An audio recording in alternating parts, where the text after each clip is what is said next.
Life throws us curveballs, doesn't it? And often those curveballs come in human form. The colleague who always seems to disagree, the client who pushes every boundary, or even a family member whose behavior simply baffles you. We've all faced those moments where patience wears thin and frustration bubbles up, leaving us wondering if there's a better way to navigate these challenging interactions. Well, what if I told you that the secret to handling even the most difficult people isn't about changing them, but about mastering yourself? That's the profound insight from one of history's greatest guides on human relations, Dale Carnegie, who unlocked the pathways to understanding and influencing others, not through manipulation, but through genuine connection. In this video, we're diving deep into Carnegie's proven strategies, revealing how to transform conflict into understanding, frustration into influence, and difficult encounters into opportunities for growth. Stick with us until the very end, because the advice we share could revolutionize your relationships and equip you with the grace and self-control to thrive in any situation. If you find value in these insights, please hit that like button and subscribe to our channel so you don't miss out on more transformative content designed to help you master the art of living.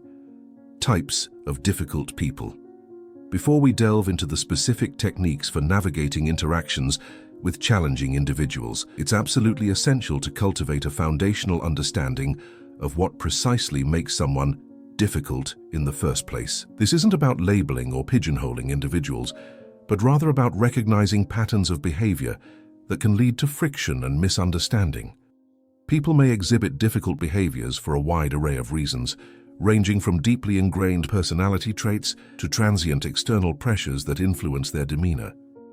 By grasping these underlying causes and recognizing common behavioral archetypes, you equip yourself to respond with a powerful combination of empathy and insight, rather than being swept away by the immediate tide of frustration. Dale Carnegie's philosophy profoundly emphasizes understanding the other person's perspective as the cornerstone of effective influence. Recognizing these types is the first step in walking in their shoes.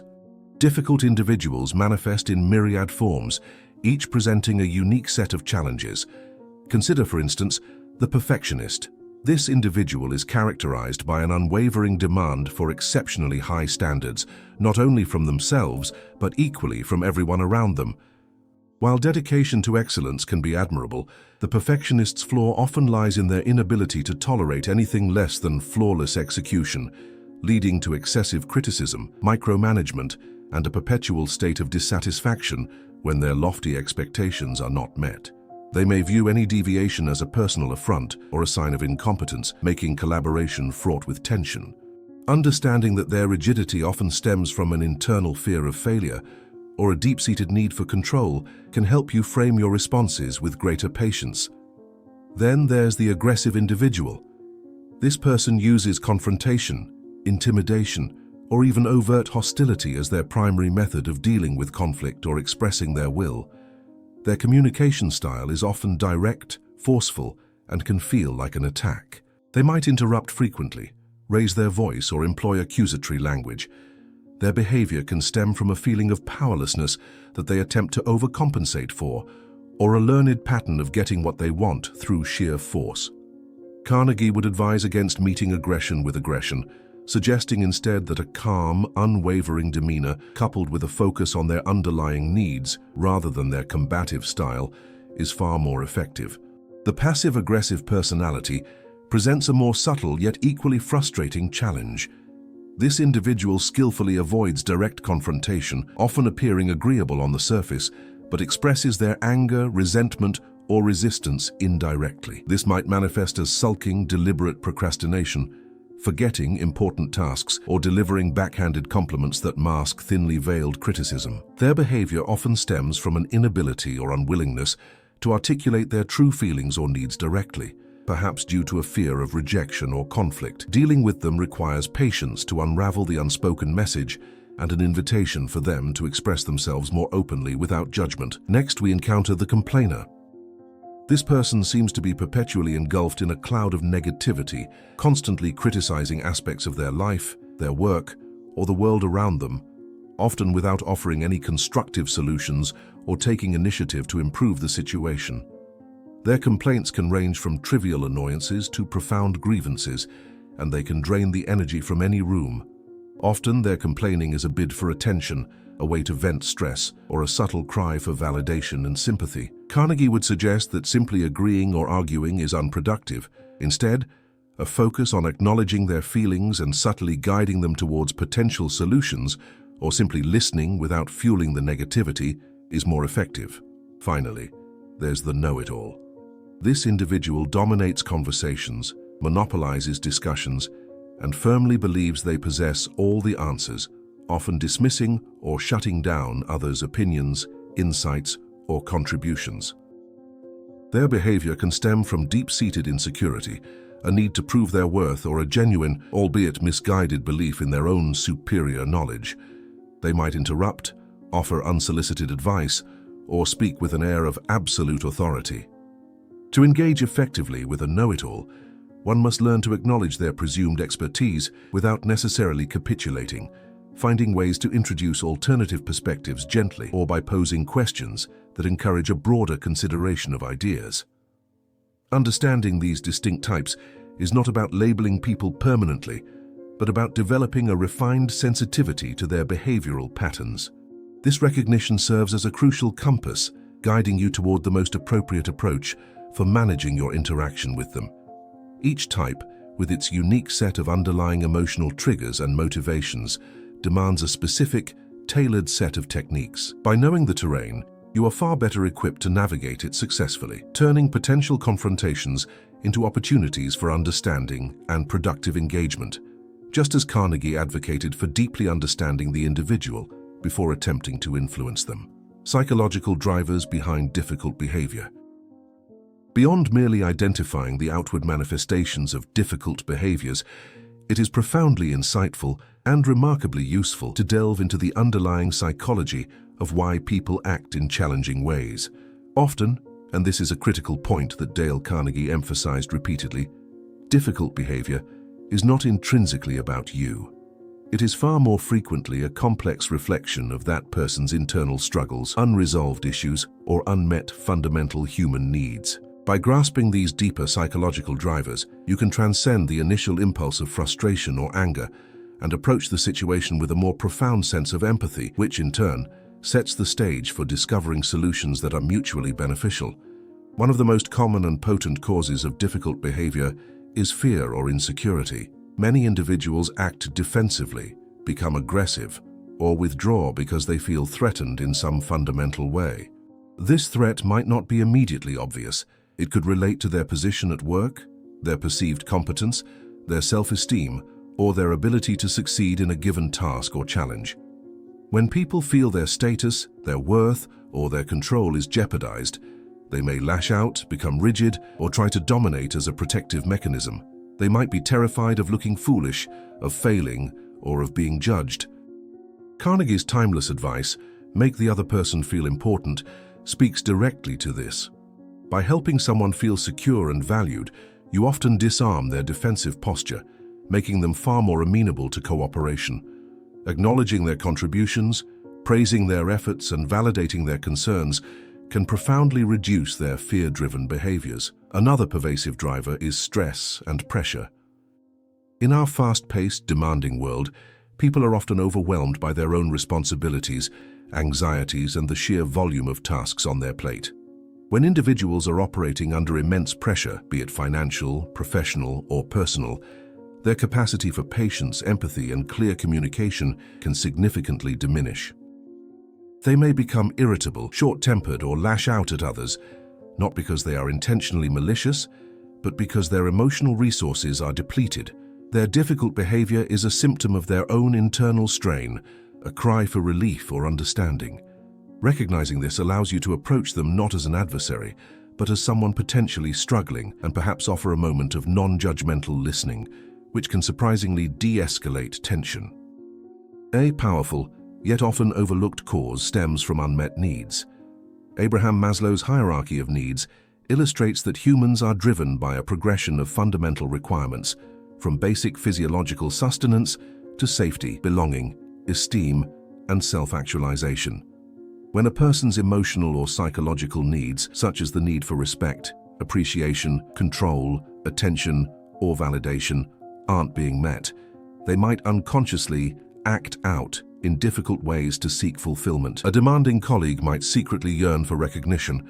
A perpetually negative individual might be seeking attention or validation for their struggles, or a control freak might simply be trying to manage a world that feels chaotic. Carnegie often advised us to talk about what the other person wants and show them how to get it. This principle directly taps into understanding and addressing their unmet needs, which can transform their motivation from difficult behavior to cooperative engagement. Finally, a significant contributing factor is a simple lack of communication skills. Some people genuinely do not know how to articulate their needs, frustrations, desires, or boundaries in a healthy, constructive way. They might resort to yelling because they haven't learned to express anger calmly, or they might become passive-aggressive because they haven't developed the confidence to assert themselves directly. Their difficult behavior is not born of malice, but of inadequacy in expressing themselves effectively. In these cases, your role might involve modeling healthy communication, providing opportunities for them to speak without interruption, or gently guiding them towards more constructive forms of expression. Instead of reacting to their poor communication, you can help facilitate better dialogue by demonstrating it yourself. By taking the time to identify the probable cause behind a person's difficult behavior, you gain a vastly improved understanding of their motivations. This shift in perspective transforms your potential response from one of reactive frustration or anger to one of considered empathy. It allows you to see the person not just as difficult, but as an individual perhaps struggling with internal pressures or unfulfilled needs. This deeper understanding is the bedrock upon which effective solutions can be built. Solutions that acknowledge their underlying issues while also protecting your own well-being. It is the core of Carnegie's approach. To influence others, you must first truly understand them. Stay calm and maintain your composure. The first and arguably most crucial rule when navigating any interaction with a difficult person is to steadfastly stay calm and maintain your composure. This principle forms the bedrock upon which all other effective strategies are built. When confronted by someone who is behaving in a challenging manner, whether they are aggressive, dismissive, or overtly critical, it is incredibly easy to fall prey to the insidious trap of reacting emotionally.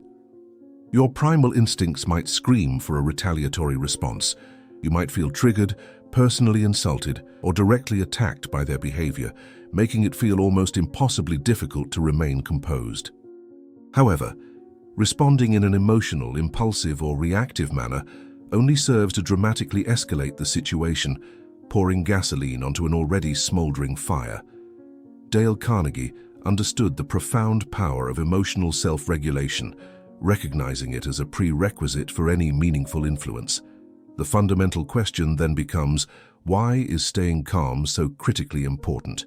The answer lies in the contagious nature of emotions, particularly negative ones. When someone raises their voice, exhibits intense frustration, or becomes visibly upset, it is a natural human tendency for us to mirror those emotions, often subconsciously. This phenomenon, known as emotional contagion, means that their anger can quickly become our anger, their frustration our frustration, creating a destructive feedback loop that spirals out of control. However, by consciously choosing to remain calm, we effectively break this emotional chain. Our tranquility can act as a powerful stabilizing influence, serving to diffuse the tension rather than amplify it.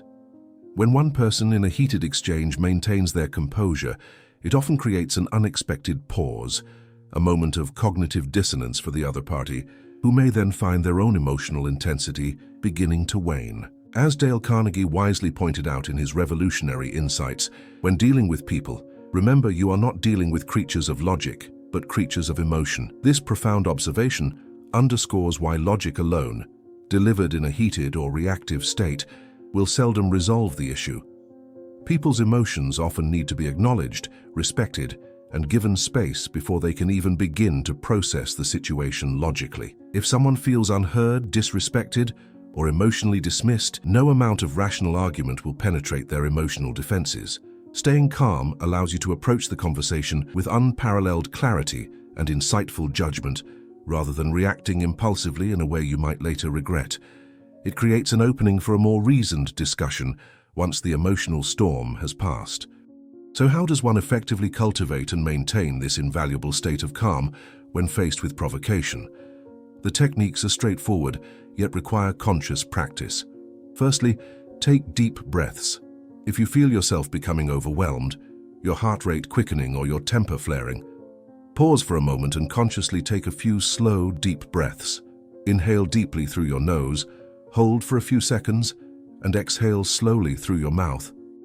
This simple physiological act helps to lower your heart rate, activate your parasympathetic nervous system, and physically bring your mind back to a state of greater balance and clarity. It creates a small but crucial buffer between the stimulus and your reaction. Secondly, step away if needed. If the situation is rapidly escalating and you feel your ability to maintain composure slipping, do not be afraid to request a temporary break. This is not a sign of weakness, but of strength and self-awareness. You might calmly state, "I think we both need a moment to gather our thoughts. Let's continue this conversation in a few minutes." Or, "I need to step away for a moment, and we'll be back to discuss this shortly."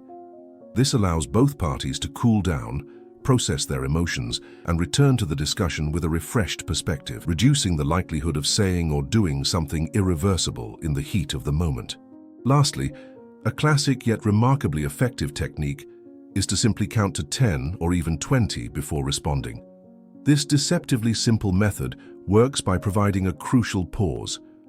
In that brief window, you gain invaluable seconds to cool down your initial emotional reaction, gather your thoughts, and consciously choose a constructive response instead of blurting out the first thing that comes to mind.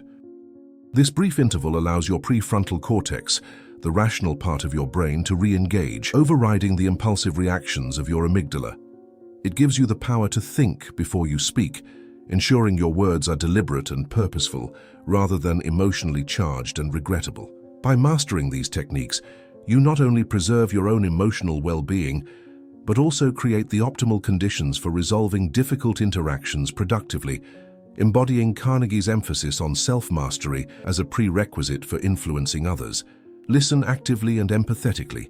One of the most profoundly powerful and transformative tools in your arsenal for effectively handling difficult people is the art of active and empathetic listening.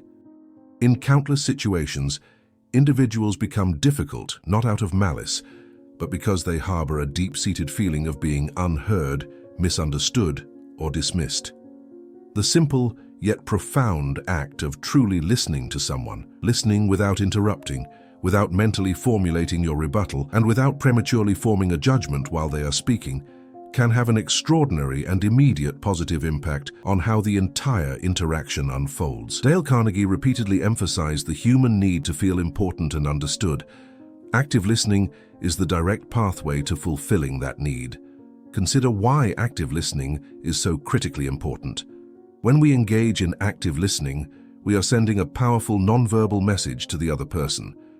I respect you enough to give you my full, undivided attention. Your thoughts, feelings, and perspective matter to me. This demonstration of respect is fundamental in human relationships, and it lays the groundwork for trust. More than just showing respect, active listening also serves as an invaluable diagnostic tool. It helps us to truly understand the root cause of the problem. Often difficult people are not attempting to attack us personally. They are simply trying to communicate a need, a frustration, or a perspective that they feel is not being recognized. They simply need to feel heard and validated. Their outward difficult behavior might be a clumsy, perhaps even aggressive attempt to get their underlying message across. Dale Carnegie famously wrote, "The only way to influence other people is to talk about what they want and show them how to get it." This profound insight is intimately tied to active listening. You cannot possibly know what someone truly wants, what their underlying motivations are, or what their concerns truly entail, unless you first commit to listening to them deeply. When you listen with the genuine intent to understand, rather than with the impatient intent to respond, rebut, or correct, you automatically open the door for meaningful dialogue. People become far more receptive, cooperative, and willing to engage when they genuinely feel you are hearing them out, acknowledging their reality and respecting their point of view, even if you don't fully agree with it. This creates a psychological space where solutions can be explored rather than defenses erected. So, what are the concrete techniques for engaging in truly active and empathetic listening? Firstly, make eye contact. This simple yet potent gesture signals that you are present, engaged, and giving your full attention.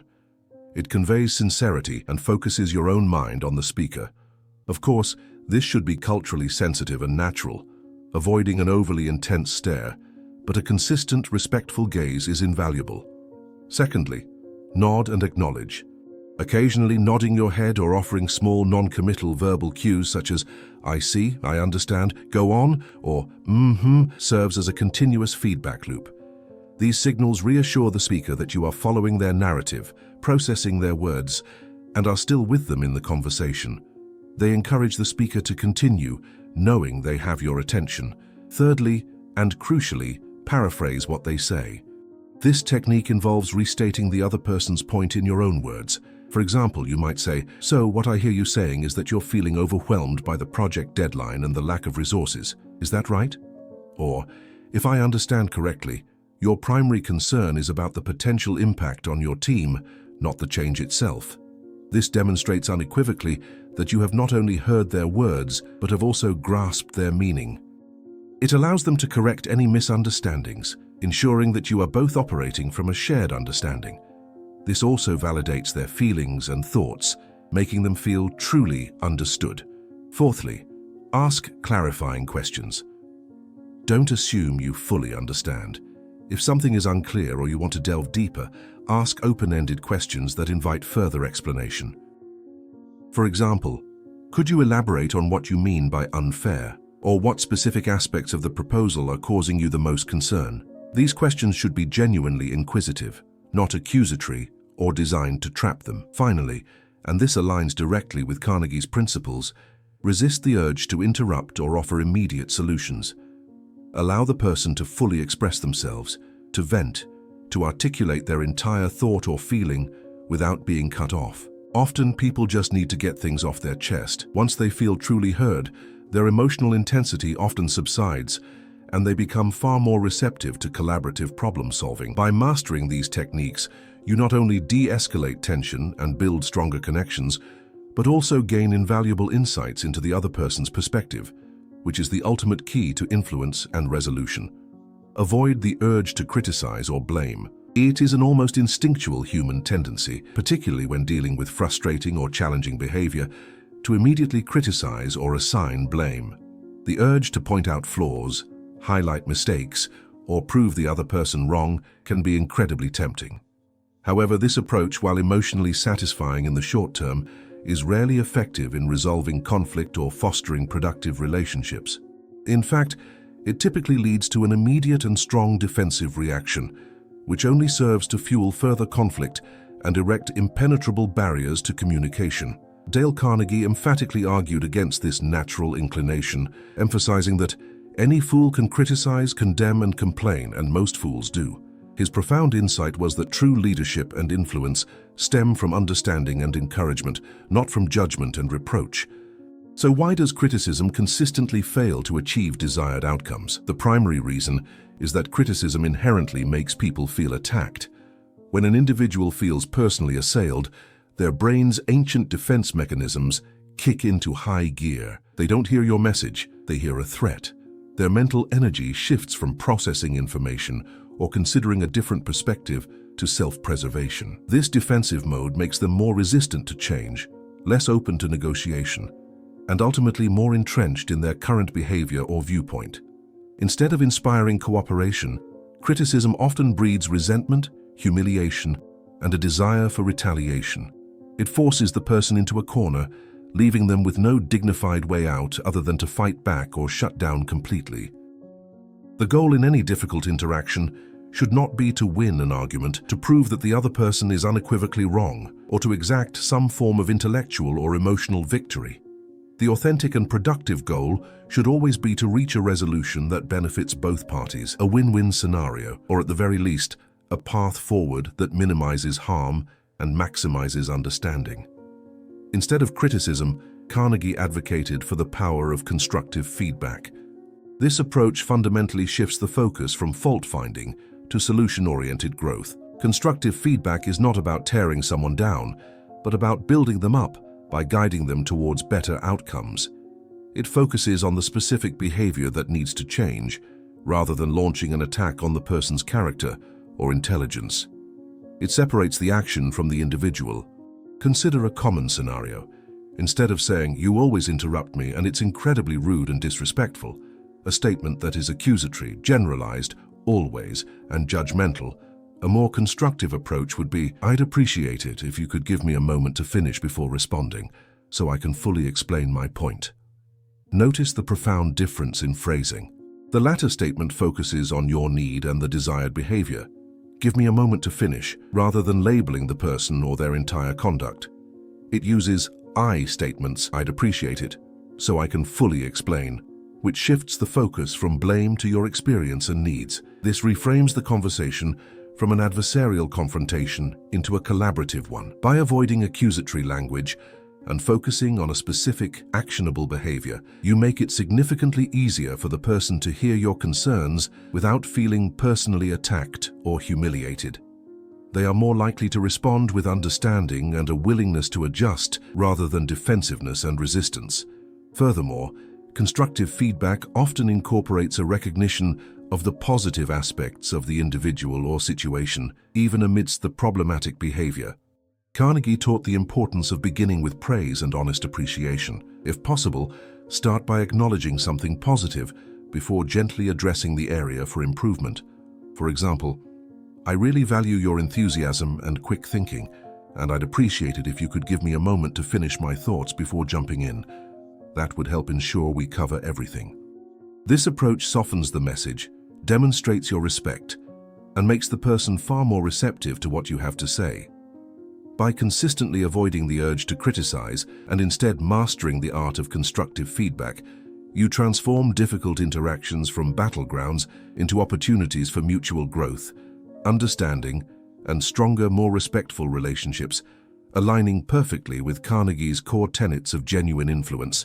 Use empathy to build connection. Empathy stands as one of the most profoundly powerful, yet often underutilized tools in the nuanced art of managing difficult people.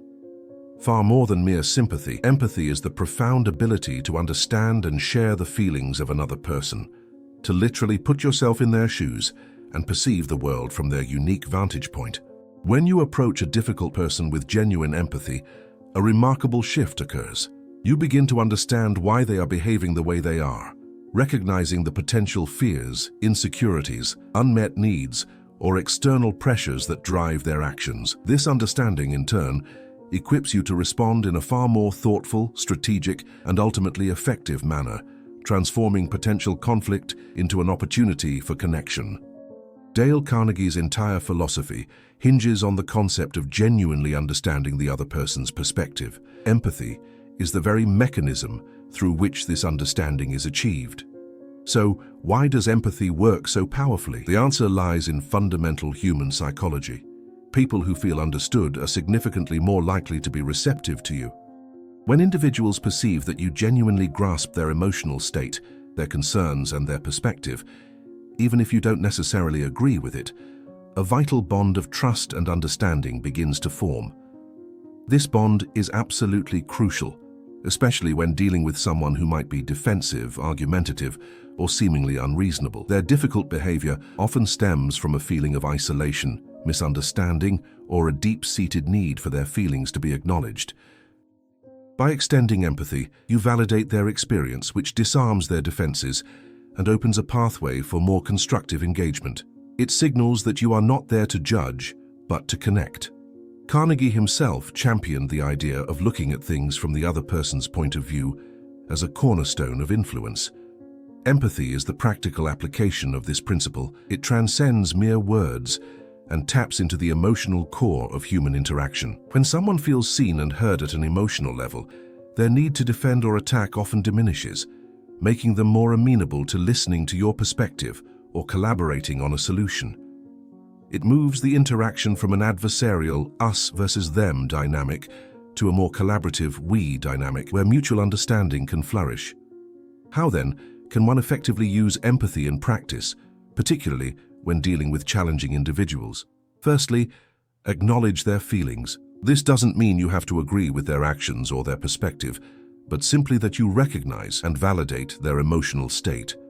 Phrases like, "I can tell this situation is really frustrating for you," or "It sounds like you're feeling quite overwhelmed by this," or "I understand why you might be feeling upset about this outcome," can be incredibly powerful. These statements show that you are paying attention to their emotional experience, and they communicate that you care enough to try to understand. This immediate validation can often de-escalate their emotional intensity as they feel less alone in their struggle. Secondly, ask questions to understand more. Show genuine interest in their perspective by asking open-ended, non-judgmental questions. These questions should invite them to elaborate on their feelings and experiences. For example, "What's been going on that's led to these feelings?" Or "Could you help me understand what specifically about this situation is causing you the most concern?" Or "From your point of view, what do you see as the biggest challenge here?" These questions demonstrate that you are not just passively listening, but actively seeking to comprehend their inner world. The more you understand their underlying motivations and emotions, the better equipped you are to respond effectively. Thirdly, and this is a common trap to avoid, don't rush to fix the problem. Sometimes people just need to vent, to express their feelings without immediate pressure to find a solution. When you jump straight to problem solving, it can inadvertently convey that you're dismissing their emotions or that you don't fully grasp the depth of their distress. Give them the necessary space to express their feelings fully before offering solutions or advice. Allow them to unload, validate their experience, and only once they feel truly heard and understood, then, and only then, gently pivot towards potential solutions. This patient approach ensures that you address the person's emotional needs first, creating a receptive environment for logical next steps. By consistently applying these empathetic techniques, you not only manage difficult interactions more effectively, but also build stronger, more authentic connections. You shift from reacting to their behavior to understanding their humanity, fostering trust and creating meaningful relationships that transcend momentary conflicts, embodying the very spirit of Dale Carnegie's timeless teachings. Set boundaries and stay respectful. While empathy is an absolutely essential cornerstone for understanding and connecting with difficult people, it is equally, if not more, important to establish and maintain firm boundaries. The reality is that some individuals, whether consciously or unconsciously, may attempt to dominate conversations, disregard your needs, disrespect your time, or treat you in ways that are simply unacceptable. In such instances, while maintaining your respect for them as individuals, it becomes crucial to assert your own boundaries clearly and assertively. This dual approach, empathy coupled with clear boundaries, is what allows you to navigate challenging relationships without sacrificing your own well-being or allowing yourself to be consistently exploited. Dale Carnegie's principles, while emphasizing congeniality, also implicitly demand self-respect and the maintenance of personal integrity. Consider why boundaries are so essential. Firstly, boundaries ensure that you are treating yourself with the same respect and consideration that you endeavor to offer others. They are a declaration of your self-worth and a recognition that your time, energy, and emotional well-being are valuable and finite. Without clear boundaries, you risk being taken advantage of, becoming overwhelmed by others' demands, or allowing yourself to be drawn into endless, unproductive conflicts. Boundaries act as a protective shield, preventing burnout and resentment from festering in your relationships. They define where you end and another person begins, delineating what you are and are not willing to tolerate. Secondly, setting boundaries doesn't equate to being rude, dismissive, or aggressive. On the contrary, when done skillfully and respectfully, it is a profound act of clear communication. It means articulating what you are and aren't willing to engage in, how you expect to be treated, and what the consequences will be if those expectations are not met. It's about being direct without being confrontational, firm without being rigid. Carnegie, while advocating for finding common ground and making others feel important, would certainly endorse the idea of maintaining personal dignity and professional integrity, which boundaries inherently support. You cannot genuinely influence someone if you are consistently being disrespected. Boundaries are fundamental to earning and maintaining that respect. So, how does one effectively set boundaries while simultaneously maintaining respect for the other person? The first step is to be clear and direct in your communication. Avoid hints, passive-aggressive remarks or expecting the other person to read your mind. State your boundary calmly and unequivocally, using I statements. For example, instead of, "You always interrupt me," try, "I need to finish my thought before you speak. Please let me complete my sentence." Or if someone is repeatedly contacting you outside of work hours for non-emergencies, you might say, "I appreciate you reaching out, but I'm not available after 6 p.m. I'll get back to you during business hours." The directness ensures there's no room for misunderstanding. Secondly, focus on the behavior, not the person's character. When setting a boundary, frame it around the specific action that is problematic, rather than making it a personal attack. Instead of, "You're so disrespectful," say, "When you raise your voice, I find it difficult to continue this conversation." This keeps the focus on what needs to change rather than shaming or blaming the individual, which would only provoke defensiveness. Thirdly, be consistent. A boundary is not a one-time declaration. It's a consistent expectation. If you set a boundary but then fail to uphold it, the other person learns that your words are empty. This doesn't mean being inflexible, but rather being firm in what you've communicated. If the behavior recurs, gently and calmly remind them of the boundary. For instance, "As I mentioned, I need you to let me finish," or "Remember, I'm not available for work discussions after 6 p.m. Fourthly, offer alternatives or solutions where appropriate. Sometimes a difficult person's behavior stems from unmet needs. While setting a boundary, you might offer an alternative that still respects your limits, but addresses their underlying need. For example, if you can't take on an extra task, you might say, "I can't take on that additional task right now, but I can help you find someone else who might be available." Or, "I can't meet this week, but I'm free next Tuesday." This shows willingness to cooperate within your limits. Finally, know when to disengage.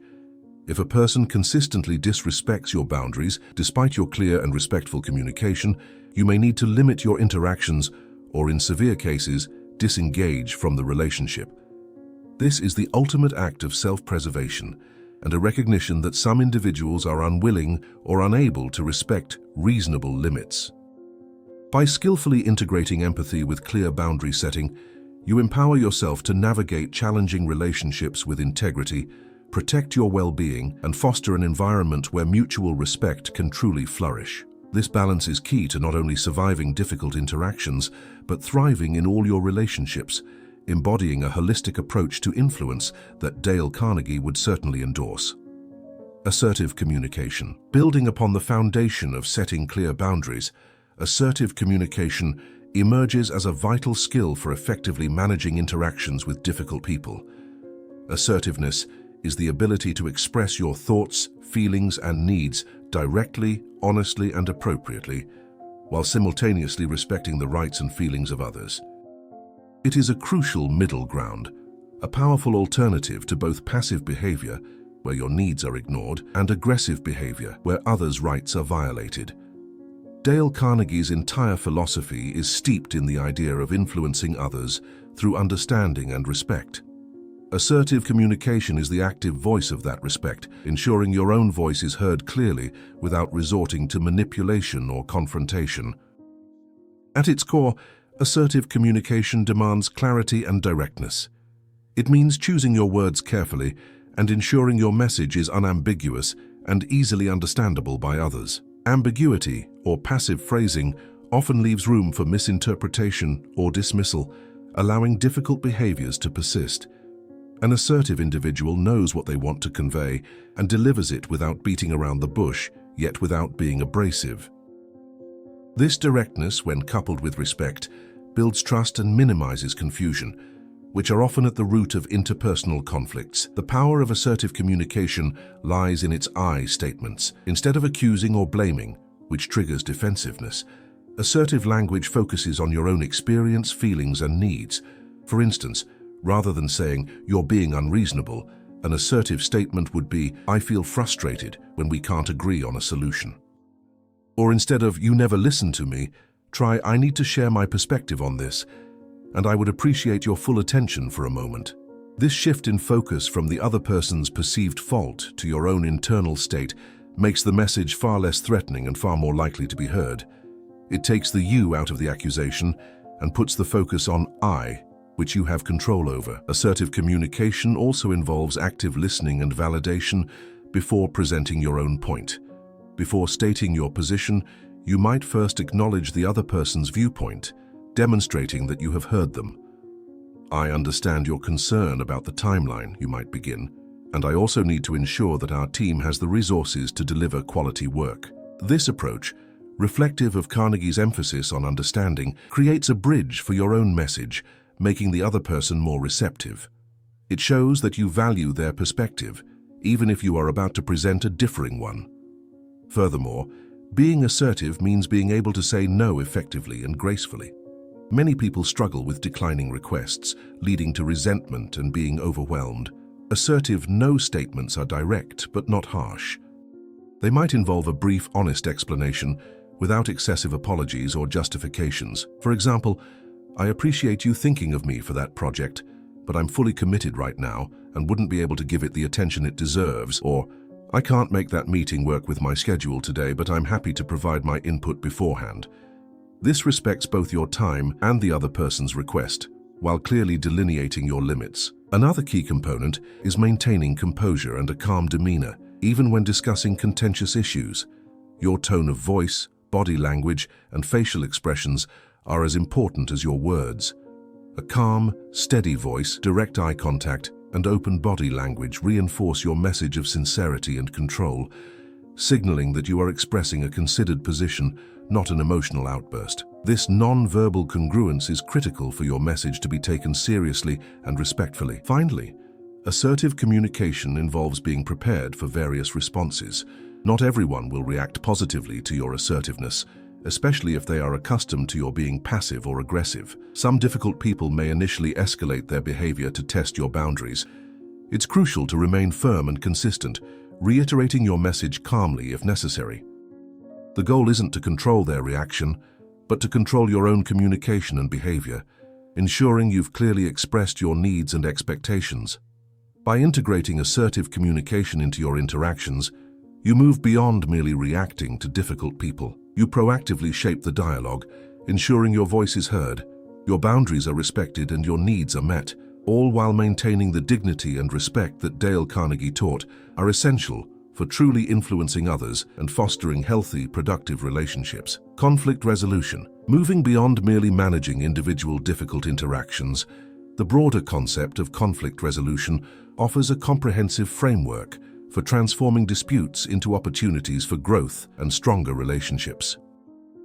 While the immediate impulse when faced with conflict might be to avoid it, dominate it, or compromise without real satisfaction, true conflict resolution, particularly from a perspective aligned with Dale Carnegie's teachings, involves a strategic and empathetic approach aimed at mutual gain and deeper understanding. It's not about winning or losing, but about finding a harmonious path forward that acknowledges the needs and perspectives of all parties involved. Carnegie's insights, which emphasize seeing things from the other person's point of view and making them feel important, are foundational to effective conflict resolution. He understood that arguments rarely lead to true persuasion. Instead, they often entrench individuals more deeply in their original positions. Therefore, the goal of conflict resolution is not to prove someone wrong, but to understand the underlying issues, identify common ground, and explore creative solutions that address core concerns. One of the first crucial steps in conflict resolution is identifying the true nature of the conflict. Is it a disagreement over facts, a clash of values, a misunderstanding of intentions, or is it rooted in unmet needs or a struggle for power? Often, what appears on the surface as a simple argument might be a symptom of deeper, unresolved issues. By probing gently through active listening and empathetic questioning, you can uncover the core drivers of the dispute. For instance, a disagreement over project priorities might actually stem from one person's insecurity about their workload and their need for recognition. Understanding this distinction allows you to address the actual problem, not just its superficial manifestation. Secondly, focus on interests, not positions. People often take rigid positions during a conflict. I want X, or we must do Y. However, behind every position are deeper interests, the underlying needs, desires, fears, and concerns that motivate that position. Carnegie taught us to uncover what the other person truly wants. For example, a colleague might insist on a specific software solution, their position, but their underlying interest might be to ensure data security and ease of use for their team. By shifting the conversation from their fixed position to their genuine interests, you open up a much wider range of potential solutions. Instead of debating the software, you can discuss various ways to achieve data security and ease of use, one of which might be acceptable to both parties. Thirdly, seek common ground and shared goals. Even in the most heated conflicts, there are often areas of agreement or shared objectives. Identify these and emphasize them. Starting a discussion by highlighting what you both agree on can de-escalate tension and create a collaborative atmosphere. For example, we both want this project to succeed, and we both want to avoid delays. This shared objective becomes a powerful anchor for joint problem solving, aligning with Carnegie's advice to make the other person feel important by finding ways to connect with them on their desires. Fourthly, brainstorm multiple solutions collaboratively. Once interests are understood and common ground is established, invite all parties to generate a wide range of possible solutions without immediate judgment. This creative phase encourages innovative thinking and ensures that all voices are heard. The more options you generate, the higher the likelihood of finding one that satisfies the core interests of everyone involved. This also empowers all parties by giving them ownership in the solution, making them more committed to its implementation. Fifthly, evaluate solutions objectively using agreed-upon criteria. After brainstorming, review the options against shared criteria, such as feasibility, cost-effectiveness, impact on team morale, and long-term sustainability. This objective evaluation process helps move away from emotional arguments and towards practical considerations. It allows for a more rational discussion about the pros and cons of each option, guiding you towards the most mutually beneficial outcome. Finally, commit to a solution and plan for implementation. Once a mutually acceptable solution is identified, clearly define the action steps, responsibilities, and timelines. Ensure that all parties understand and agree to the chosen path. This commitment phase transforms the resolution from a theoretical agreement into a practical plan, providing a clear path forward and minimizing the chance of future disputes over the same issue. Effective conflict resolution, as envisioned through the lens of Dale Carnegie, is not about avoiding disagreement, but about transforming it. It's about approaching conflict not as a battle to be won, but as a problem to be solved jointly, with respect, understanding, and a focus on uncovering what genuinely matters to all involved. By mastering these principles, you not only navigate challenging situations with grace, but also build stronger, more resilient relationships forged in the crucible of honest, empathetic engagement. The journey through the intricate landscape of human interaction inevitably brings us face to face with individuals who test our mettle and challenge our patience. Dealing with difficult people is, simply put, inevitable. However, as we have thoroughly explored through the lens of Dale Carnegie's enduring wisdom, how we choose to respond to these challenges makes all the difference. It is the pivot point between perpetual frustration and profound personal growth, between fractured relationships and meaningful connections.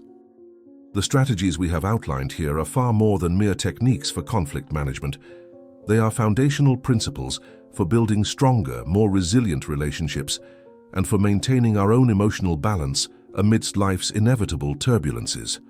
By deliberately choosing to stay calm and maintain our composure, we break the cycle of emotional contagion, transforming reactive situations into opportunities for reasoned engagement.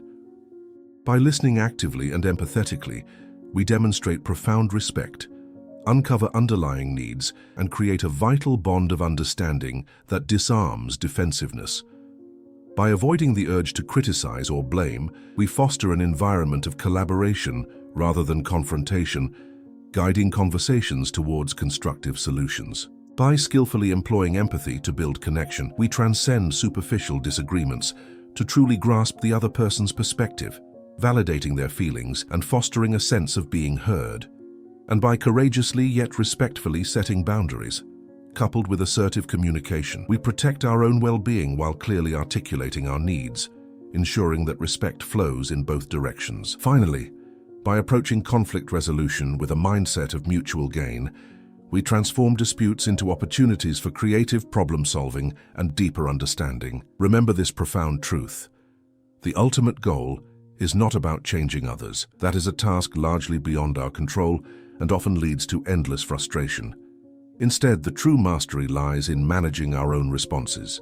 When you consistently stay composed, demonstrate genuine understanding, and show unwavering respect, you create an environment where trust can flourish and meaningful connections can be forged. This approach doesn't just navigate difficult situations, it elevates them into opportunities for personal and relational growth. As Dale Carnegie so eloquently articulated, the royal road to a person's heart is to talk about what they want and show them how to get it. This timeless philosophy encapsulates the essence of effective human interaction. It reminds us that influence stems not from force or manipulation, but from understanding, respect, and a genuine desire to facilitate the other person's journey toward their own desires, even when those desires initially manifest as challenging behavior. By embracing these principles, you don't merely survive interactions with difficult people, you transform them. You become an architect of harmony, a facilitator of understanding, and a beacon of emotional intelligence, enriching not only your own life, but the lives of those around you.